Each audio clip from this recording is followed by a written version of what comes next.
దేవుడి పరిశుద్ధ నామానికి వందనాలు. లైవ్ చూస్తున్న మీ అందరికీ నా యొక్క వందనాలు చెల్లిస్తున్నాం. అందరికీ ప్రైజ్ లాడండి.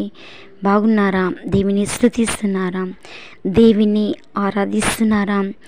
దేవుని ప్రేమించే వారిని దేవుడు దీవించే దేవుడు ఆయన నిరీక్షించే వారిని ఎన్నడూ సిగ్గుపరచని దేవుడు ప్రతి ఒక్కరిని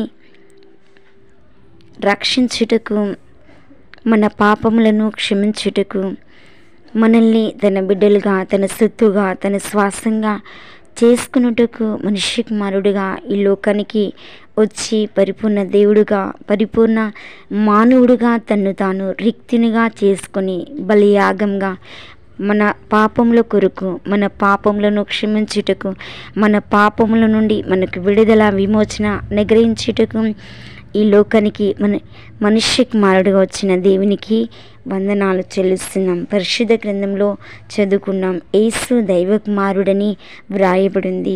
యేసు దైవ కుమారుడని ఎంతోమంది గుర్తించారు. కొంతమంది గుర్తించలేని స్థితిలో యేసే తనకు తానే దైవ కుమారుడని ప్రత్యక్షపరుచుకున్నాడు. యేసు ప్రభు మరి యేసు ప్రజల పాపం నుండి రక్షించుటకు సమర్థుడు.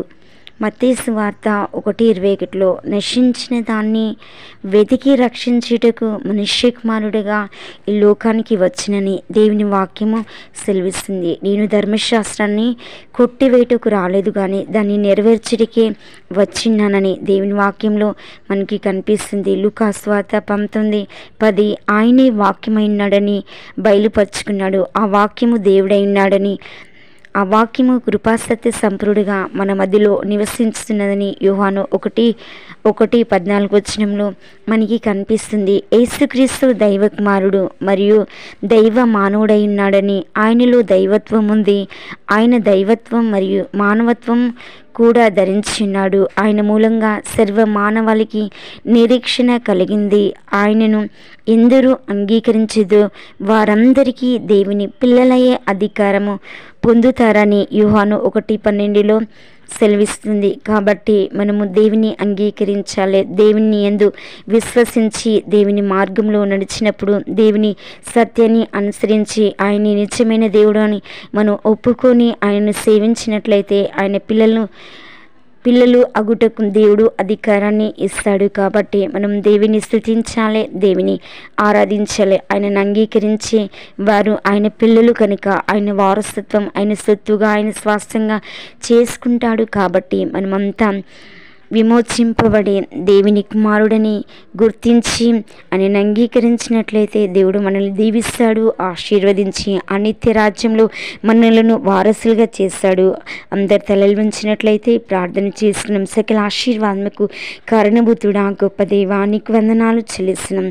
నీవే కనికరించు. ఎంతమంది నేను అంగీకరిస్తున్నారు వారందరూ దీవించబడును గాక, ఆశీర్వదించబడును గాక, అభివృద్ధి చెందును గాక. నీ కృపలో యేసువారిని స్థిరపరచు, నీ ఆత్మలో వారిని స్థిరపరచు, నీ అభిషేకాన్ని కుమ్మరించి పరిశుద్ధాత్మ తండ్రి నీకు లోబడి నీకు విధేయులై జీవించుటకు సదాకాలము ప్రభా నీ వారికి తోడైండే దేవుడు కనుక ప్రభా ఎంతమంది నీకు విధేయులై జీవిస్తున్నాను వారందరినీ దీవించండి, వారిని ఆశీర్వదించు. సిల్వ నీడును ఆశ్రయించే వారందరినీ యేసయ్య దీవించండి. నీ కృపలో స్థిరపరిచి బలపరచమని యేసు నామములో ప్రార్థించి వేడుకుంటున్నాం తండ్రి. ఆమేన్.